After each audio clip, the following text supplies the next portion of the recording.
Hello students, कैसे हैं सब। बेटा हम एचआरएम का industrial relation and industrial disputes का टॉपिक कर रहे थे। हमने इंडस्ट्रियल रिलेशन से रिलेटेड जो टॉपिक है वो कवर कर लिया था। आज हम इंडस्ट्रियल डिस्प्यूट्स है जो वो कर रहे हैं। इंडस्ट्रियल डिस्प्यूट्स है क्या? The conflicts and disputes between employer and employees on any industrial matter are known as industrial disputes. जो भी कन्फ्लिक्ट्स हैं, डिस्प्यूट्स हैं एम्प्लॉयर और एम्प्लॉई के बीच में, ठीक है, कोई इंडस्ट्रियल मैटर से रिलेटेड, उन सबको हम इंडस्ट्रियल डिस्प्यूट्स बोलते हैं। Relations between employers and employees are frequently clouded by sense of exploitation. Exploit किया जा रहा है, ट्रस्ट किया जा रहा है उन पे, ठीक है, उनको डिसकनेक्टेंट है जो किया जा रहा है। इट मीन्स उनके ऊपर भरोसा नहीं किया जा रहा, उनके साथ जो है वितकरा या डिफरेंसेस किए जा रहे हैं दूसरे एम्प्लॉय से, या उनको एक्सप्लॉयट करके ज़्यादा घंटे काम करवाया जा रहा है। तो ये सारे जो हैं वो डिस्प्यूट का कारण है। They give rise to industrial conflicts और disputes.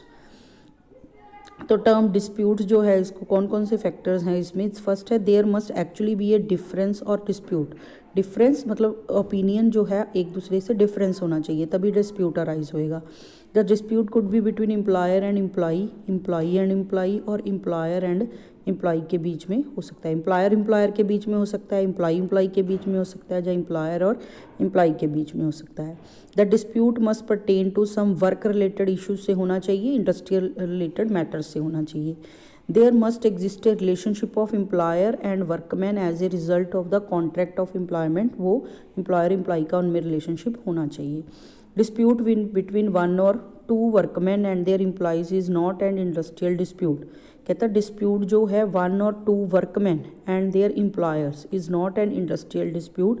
To be a dispute it must be raise by group of. तो मतलब एक बंदा को अगर प्रॉब्लम है या दो बंदों को प्रॉब्लम है तो उसको डिस्प्यूट नहीं बोला जाएगा इंडस्ट्रियल डिस्प्यूट, बल्कि ग्रुप और क्लास ऑफ वर्कर्स को जब इकट्ठा मिलके कोई जो है प्रॉब्लम है तो उसको हम जो है डिस्प्यूट है बोलेंगे, डिफरेंसेस जब होंगे।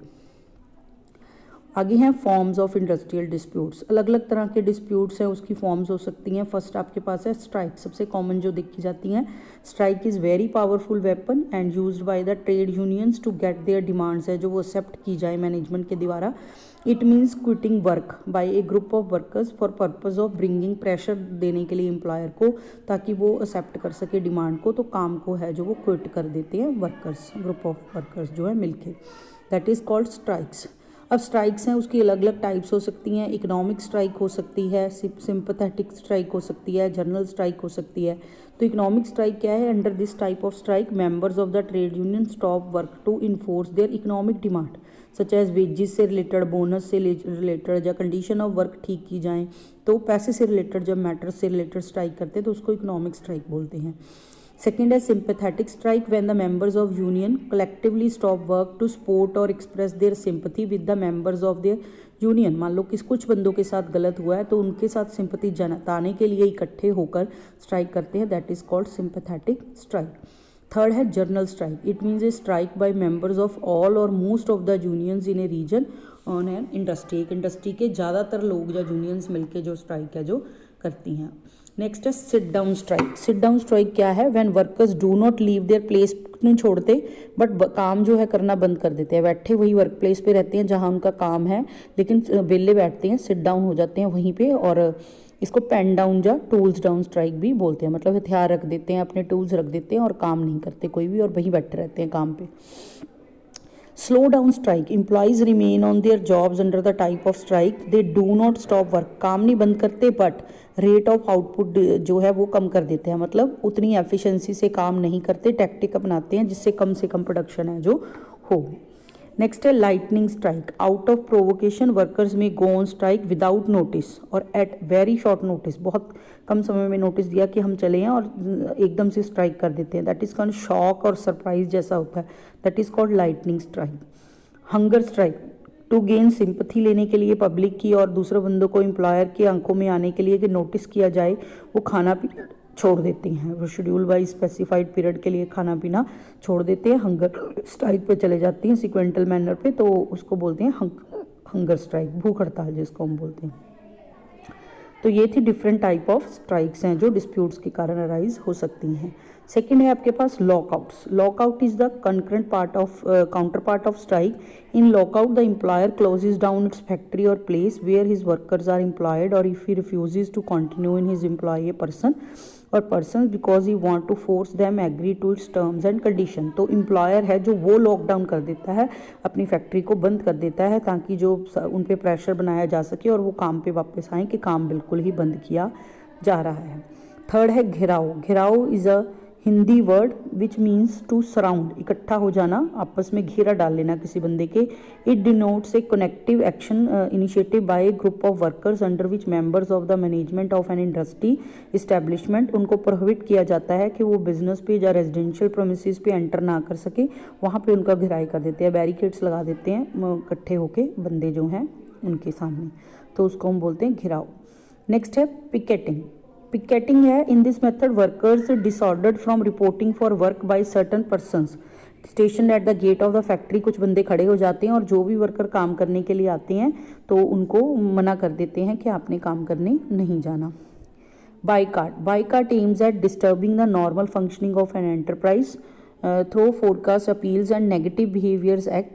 Strike workers prevent others from entering the place of work and persuade them not to cooperate with the employer। तो सबको बाइकाट करने को बोलते हैं भी कोई भी बंदा इनके लिए काम नहीं करेगा, सब बंदे मिलके बाइकाट करते हैं उस काम का और किसी भी दूसरे बंदे को भी काम है जो नहीं करने देते, दैट इज़ कॉल्ड बाइकाट। तो these are various forms of जो डिस्प्यूट्स हैं हो सकती हैं, तो इन सब में डिस्प्यूट अराइज हो सकते हैं। नेक्स्ट है types of disputes. Types of disputes है, फर्स्ट है डिस्प्यूट्स ऑफ राइट्स। किससे रिलेटेड हो सकता है? राइट से रिलेटेड। जो एग्जिस्टिंग एग्रीमेंट जो है कॉन्ट्रैक्ट एम्प्लॉयमेंट का हुआ है उसको फॉलो नहीं किया जा रहा, तो उसके राइट्स हैं जो उनको नहीं दिए जा रहे, तो इसलिए डिस्प्यूट हो सकता है। सेकेंड है dispute of interest which relate to claims by employees और proposals by management about the terms and condition of जो एम्प्लॉयमेंट है उसके बारे में एम्प्लॉयज़ कुछ क्लेम कर रही हैं लेकिन उसको पूरा नहीं किया जा रहा। ठीक है जी। तो अकॉर्डिंग टू इंडस्ट्रियल एक्ट 1947 जो टाइप्स हैं डिस्प्यूट्स की, इसमें लिखा है fairness of the standing orders हैं जो वो अच्छे होने चाहिए, रिट्रेंचमेंट है जो वर्कर्स की कर देना पहले से, बेनिफिट ऑफ अवार्ड जो उसको डिनाई कर देना वर्कर को देने के लिए, non payment of the personal allowance जो उसके बनते हैं, वेजेस फिक्सेशन है जो मिनिमम रेट पे करना, उतने वेजेस ना पे करना, ज़्यादा घंटे काम करवाना, lockout and claim of damages हैं जो एम्प्लॉयर के द्वारा उनसे की जानी, payment of gratuity provident fund है वो ना देना timely, dispute between rival unions जो चल रही हैं उनके बीच में डिस्प्यूट चल रहा है, एम्प्लॉयर्स और एम्प्लॉयज़ के एम्प्लॉयर के बीच में, दो कंपनीज या दो फैक्ट्रीज के बीच में कंपटीशन है जो चल रहा है इसलिए कोई डिस्प्यूट है जो चल रहा है। तो ये सारे रीजंस हो सकते हैं according to industrial dispute act 1947। आगे हैं कॉजेज ऑफ इंडस्ट्रियल डिस्प्यूट। कारण क्या है इंडस्ट्रियल डिस्प्यूट होने के? इसने 4 पार्ट्स में डिवाइड किया है। एक है इकोनॉमिक डिस्प्यूट कॉजेज हो सकते हैं डिस्प्यूट होने के, दूसरा मैनेजरियल कॉजेज हो सकते हैं, तीसरे पॉलिटिकल एंड अदर कैटेगरी है जो बनाई है। तो इकोनॉमिक कॉजेज क्या हैं?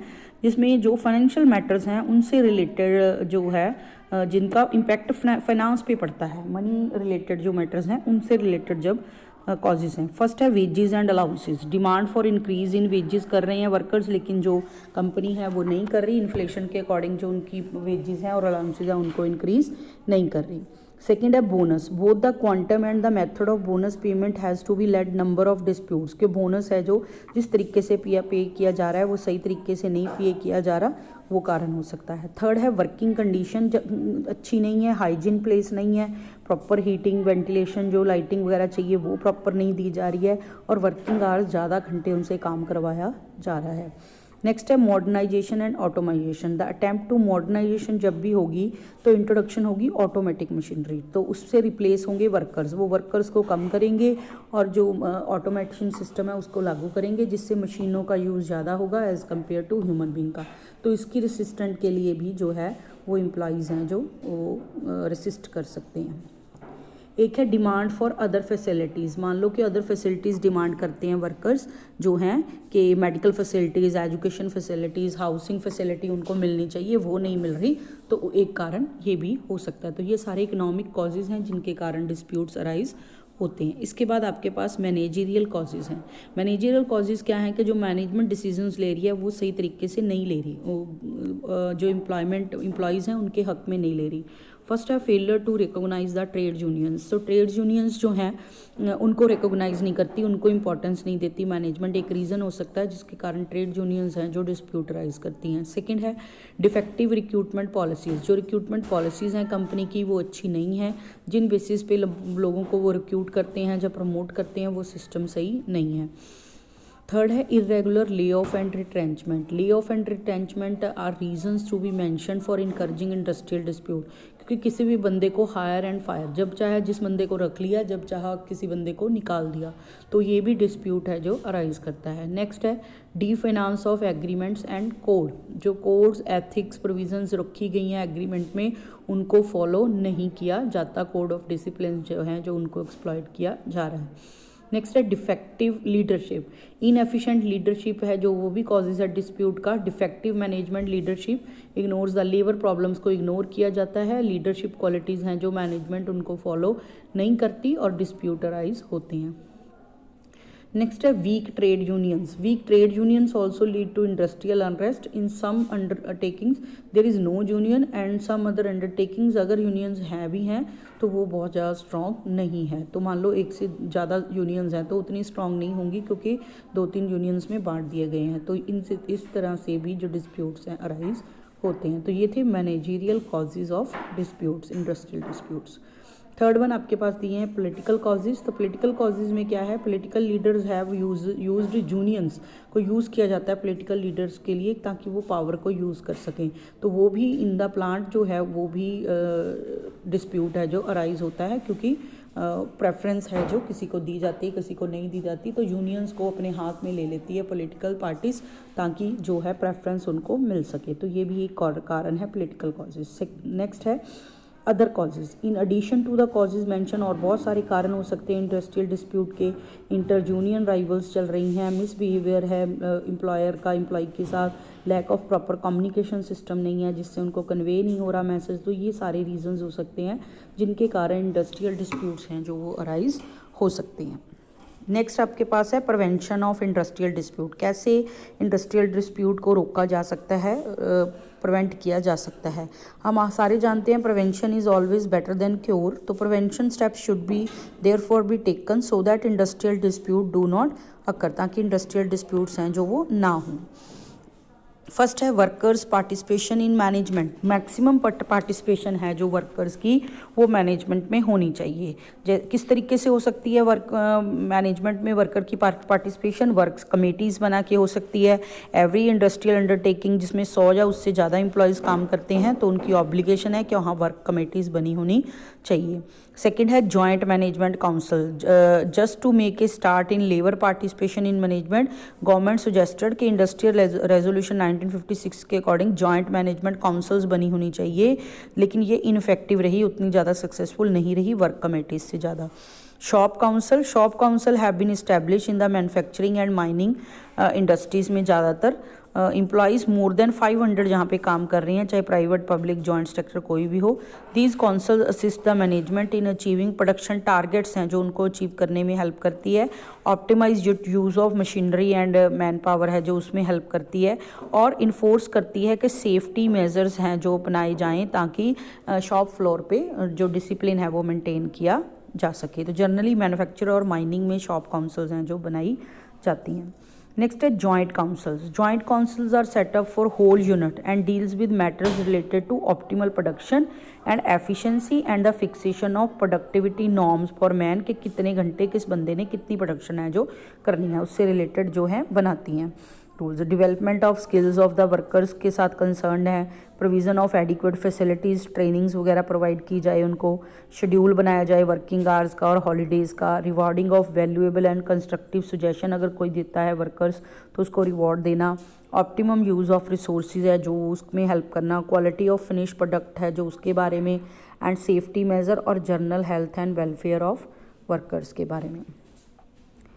ये था workers participation in management. Next है collective bargaining according to Michael J जूस्कर्स। कलेक्टिव बार्गेनिंग क्या है? Collective bargaining refer to a process by which employers on the other one hand and representative of the employees on the other hand attempt to arrive at agreements covering the conditions under which employees will contribute and be compensated for their services। मतलब दोनों parties बैठ के आपस में negotiations करके मसला है जो सॉल्व करती हैं, जो एम्प्लॉयमेंट में पॉइंट्स रखे गए थे उसके बारे में। तो उसमें क्या है, कुछ बंदे रिप्रेजेंटेटिव बन के आते हैं एम्प्लॉयज़ के, और जो एम्प्लॉयर है वो बैठता है और उसमें बैठ के कन्वर्सेशन होती है और उसमें वो डिसाइड करते हैं। Collective bargaining not only includes negotiation ही नहीं होती, administration, enforcement of the written contract उसमें किए जाती हैं एम्प्लॉयज़ एंड एम्प्लॉयर के बीच में। But it also include the process of resolving labour management conflict हैं जो उनको सॉल्व करने के लिए ये मेथड अच्छा मेथड है कलेक्टिव बार्गेनिंग का।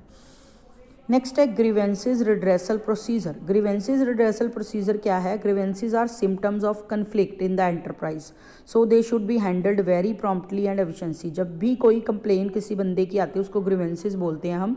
तो जब भी कंप्लेन कोई आती है, अगर उस कंप्लेन को सीधे पहले से ही सॉल्व कर लिया जाए तो डिस्प्यूट्स अराइज नहीं होते हैं। तो ग्रीवेंसेज जो है सीधा सीधा डिस्प्यूट को अराइज करते हैं, इसलिए पहले से ही ग्रीवेंसेज को कंट्रोल करने की कोशिश करनी चाहिए। नेक्स्ट है ट्रिपलाइट बॉडीज़, मतलब ट्रिपलेट बॉडीज़, मतलब 3 पार्टीज़ जिसमें इन्वॉल्व हैं।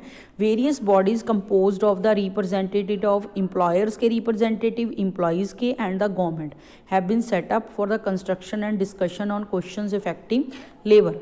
Indian Labour Conference, Standing Labour Committees, Wage Boards and Industrial Committees operate at the central level. At the state level advisory boards have been set up. All these bodies play an important role in reaching at agreements on various labour matter। तो central level पे, state level पे अलग अलग committees हैं जो वो बनाई जाती हैं। और तीसरा हो गया जो हमारा इंस्टीट्यूशन है जिसकी हम ऑर्गेनाइजेशन की बात कर रहे हैं, उनके एम्प्लॉयर और एम्प्लॉय के रिप्रेजेंटेटिव्स। तो ट्रिपलेटाइट बॉडीज़ बनाई गई हैं, 3 पार्टीज जिसमें इन्वॉल्व हैं। नेक्स्ट है model standing orders. Model standing order क्या हैं? Ever since the advent of industrialization terms and condition of employment जो हैं have been born on connection between the labour and management. जो भी टर्म्स थी, to avoid frictions among employer and workman में frictions ना हो, government enacted the industrial employment standing orders act in 1946। The object इसका क्या था एक्ट का? To require employees in the establishment to diffuse with sufficient precision the condition of employment under him and to make them known to all the workers। को बताया जाए कि क्या condition है, क्या उसकी रूल्स हैं।